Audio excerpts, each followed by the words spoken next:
Thank you for listening to the Field Report. I really hope we can get people to at least blog or work with us or go to our link in the description box, chat wing about survival stories, because I think it's going to really help. Because I saw this report and Dr. William Mount, and we've been talking about this several times. I mean, the whole point of the Field Report is to help prepare for an apocalyptic event or how to survive in an apocalyptic event. And we can learn a lot from one another. And that's what I found out to be true every time. And I've shared this with a couple people. I don't know if I shared it here, but when I went to Joplin, how many people survived it together. They didn't survive alone. Okay, they had a good working relationship with the people around them. And that's how people survive. It's not going to be like it used to be. I can almost guarantee it, but you acclimate. But you want to be around moral people with spiritual support being the foundation of everything. It was just like in the beginning of America. This could be the best time for people to really get to know the people around them. The thing is, we've been so conditioned to using our computers, our cell phones, that people don't even have basic communication, the basic skills, the social skills. That's why everybody is upset about, that I know at least, about what is being robbed of your kids, the need to have independent thought. Because independent thought creates creativity, and creativity in a time of a crisis, you want to be able to think on your feet, And that's why the basic foundation of education is vital. Because even looking back at American history, the reason America survived the slavery is because the slaves became free. Isn't it ironic that we're in a time of human trafficking and slavery, the basic human right to survive and thrive? I mean, much people that I know don't even give each other credit. So how do you survive a home where people do not cooperate? They write books about it, thousands of books about dysfunctional families, because they basically don't like each other, or so it seems. So the fundamental need to get along is huge. When you have acceptance and you're working with somebody, there's nothing harder than surviving a crisis and someone purposely alienating someone. It is so hard to wrap my head around that. I do not get why some people pick and choose the losers. And usually never works out well. So I'm telling you from personal experience, it's good to share this. I'll put the site information below. I'll also put some more videos, but I'll go into a little bit more on this topic about basic human survival. Human beings will survive. It's just how, and what are they going to do to survive? Are they going to do something incredibly immoral, like, abandon your children? That's not how people survive. People think, how are you going to survive a drug addiction? A lot of people get angry about cigarette smoking. To me, when you're trying to survive, you're going to have to survive a lot of other things too. So alcoholism, a lot of people who have alcoholism, this is a good time to be ahead of it, because there are people that will not survive this stuff, much less addiction or DTs. This is not me being hard to difficult. This is me trying to explain to people that we need to be ahead of it. We need to prepare if there is something like that, and you do have a medical condition, and you got to treat it like it as such. So I say that's what helps people get through, is get stronger. It's not as if, to me, I don't know if you have a reservation, but that's why you have to confront it. One of the scariest things to confront is that you do have a problem and you feel that helplessness take over. And the only strength, while you have ability to overcome it, is knowing ahead of time what you're going to be dealing with, knowing what the things that are going to happen. You'd be surprised, most of us adapt pretty well. It's how to, not just surviving and adapting, but learning how to live. Because if you're just barely surviving, getting by, that's okay. But it does wear people down. Okay, that's why I say set small goals.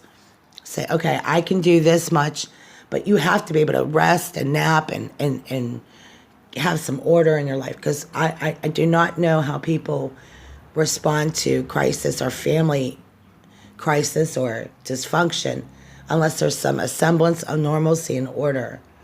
So I'm going to go into this and elaborate more, but I just want you to know that this is the stuff that's out there.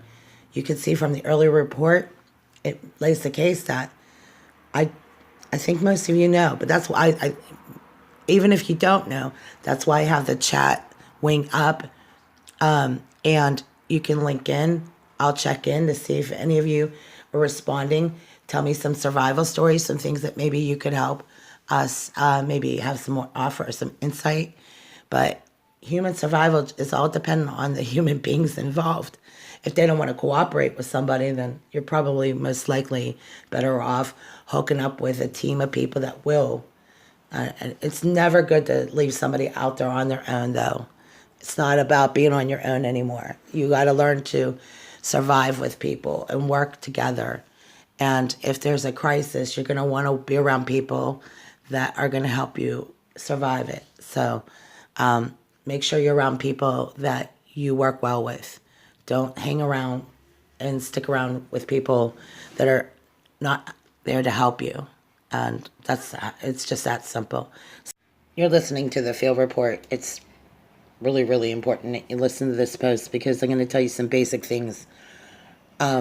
What concerns me about surviving a crisis or having lived through it is that you can come away where the basic thing that breaks down first is communication. And I'm not saying cell phone, because you can almost assume if you don't have cell phone communications, which typically that's what ends up happening. People go into they start to get real upset, or sometimes they don't know what to do. And that's the one thing I did not like about cell phones, is that we became very dependent on it, and we're all this way.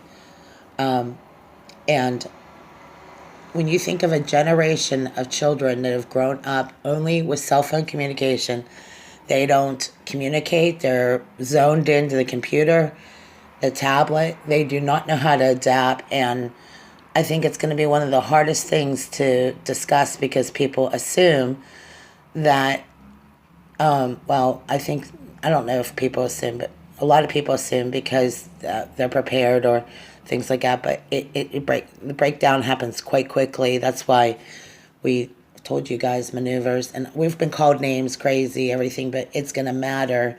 Those critical moments are going to matter. Everything you do to prepare for this mentally is going to count for something. I don't know that every situation, what you would come away with, but I would think what would I want to do? I would want to have people that work together, cooperate with me. People that work together are going to survive. People that co-op or barter, they're going to survive. They're going to make a way to survive. They're going to delegate responsibility. Somebody is talented in this area, they're going to help build a trench, because people will need trenches if they have to live outdoors, how to dispose of waste products, how to, have basic hygiene. These are things that happen and I've experienced it, unfortunately. And one of the things that's really hard is when you're around people that are not cooperating with you, and you could see a total mental breakdown. The spiritual breakdown is huge. I just experienced it. So, and unfortunately, we were tested in a crisis that went beyond what we were capable of, especially in a catastrophic injury. These are things, to me, that spell all kinds of problems, because we just went through a catastrophic injury where a death or a loss, that's really hard for someone, especially in the midst of a major crisis. So that's why I think weather events are so major, because if it involves a death, it's triple, it doubles the emotional impact. So that's kind of why I do these posts. That's why I do the Field Report. So let's look at some things that are going to happen in the case of a a major apocalyptic event, you can obviously see that these are some basic things you're going to need. Well, if you already know ahead of yourself that money's tight, you're probably going to want to have something started, a supply. And bug out bags, we've told you guys before over and over again. Talk to Chance. If you live in a region where, the weather is going to be much warmer, you're going to want to look for, proper shade. And, a lot of people, they build these fallout shelters because they realize that that's the best way to stay cool. They're made for that purpose. But some of these other things, the basic need to communicate, if you have kids that have been dependent on cell phones and things like that's why education is so huge. The reason why the slaves survived the Civil War is because they got an education. And education is a form of freedom. It's amazing through insight and knowledge that you're really mentally free, that you're not controlled by the things people say. You're not going to be stirred up as well. You know what I mean? It's just a basic foundation is survival. So already just having insight and knowledge is going to help you see things with your spiritual eyes, You're going to be able to look at people's behavior and know how to respond differently. Being able to breathe, exercise basic things. And I would routinely go through this if I were you, because you don't know if it would happen. You don't know if a weather event will happen. I think people are already basically surviving, but that is the point. You want to be able to live, survive, and live, because I know most people understand how to barely make it through. That's the horrible part, is that you could actually have control over how you survive this or how you survive this event, is that studying, doing homework, research, all those things laying the groundwork for that. So I don't know I would ever want to live through this ever again. But for the last year, I had to learn to survive a lot of setbacks, health issues, and it was the hardest thing I've ever been through, ever. I was tested in ways I could never imagine. I know what it is to struggle. I know what it is to survive. But, one of the things is struggling and surviving is no way to live. That's why I always think prepping is so important, because you can still live with yourself. I think the worst thing any family or community is not prepare for an event. You're going to have people that are going to just flip out. And the only way to be ahead of it is not financially being better off. It's the ability to communicate, the ability to be strong in a time when everybody will be upset or panicked, or some people might not panic. They'll just get really quiet. They'll think that no one understands. And everyone's going to have their struggles. Everyone's going to have their own individual struggles.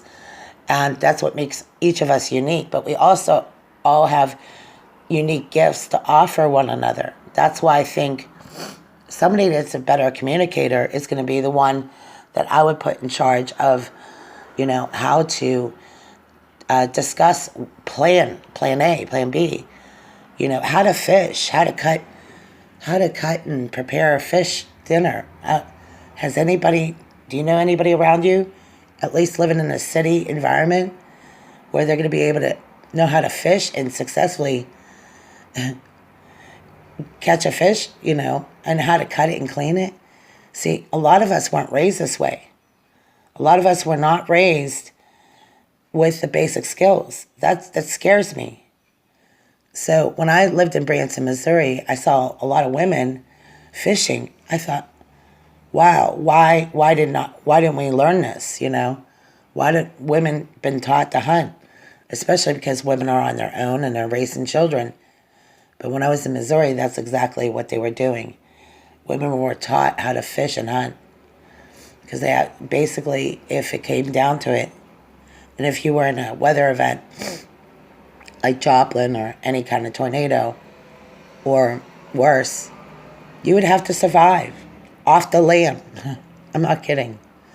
So coming from a large city and people making, little smart jokes at me, I'm like, you got to do what you got to do. You can't spend your whole time arguing with family. And that's the most dangerous thing to me, is that when you do not have a good relationship with others. So I always try to make a point to try to resolve my problems quickly, but that doesn't mean on their end they want to do that. In fact, that is probably the good indicator that you need to regroup with other people, and that's where we're at, So I would love to hear people's responses about just some basic things, basic survival, because basic survival means you can live. And the reason we are talking about basic survival is not for preparing for the next crisis, not for the next apocalyptic event, but now how to live and thrive during an apocalyptic event. Of course, you might have to reconsider where you live. You might have to reconsider your finances, but looking at these news reports, I cannot see how being unprepared is going to be helpful. Currency, one of the things that I think will be as important as basic currency is understanding what currency is. I think there is a reason why people discuss currency wars, because they realize that trading and bartering is human survival. So people have a tendency to want to negotiate a little bit better when they know that this group has what we want, and we got to be willing to negotiate. And I think if people are more willing to negotiate, I have a better chance at surviving anything. It doesn't matter what it is, an economic apocalyptic event, weather event. But we track it, see. We know that this stuff is coming. Should we be in place to do that? I would say this. If you know you can't afford what you have right now, it's time to downsize anyway. You don't have to wait for an apocalyptic event to be prepared. I think that's why people say be conservative. You probably don't have the means to keep up, so you want to live within your means.